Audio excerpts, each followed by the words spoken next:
Hi, I'm Marco Johnson with the Missouri Department of Transportation. I'm here on the famed Buck O'Neill Bridge to talk to you about the construction of the new bridge.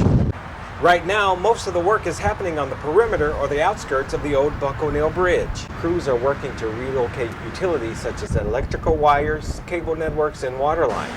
Those things have to be moved so that services for those living in the area won't be interrupted. Crews are also removing asbestos from some of the old buildings MoDOT has recently purchased. Once the dangerous material is safely removed, those buildings will be raised.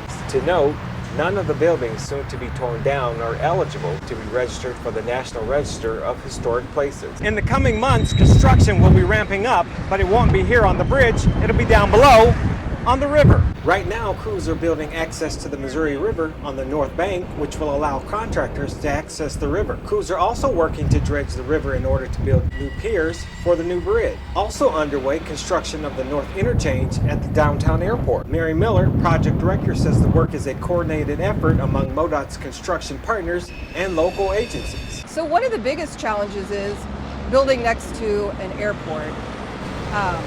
There are planes flying in and out all day, and we have to do constant coordination with the airport. Since most of our work is with the use of cranes, we'll have to lift cranes into the air, and it impedes the airspace. So we have to do constant communication with the airport.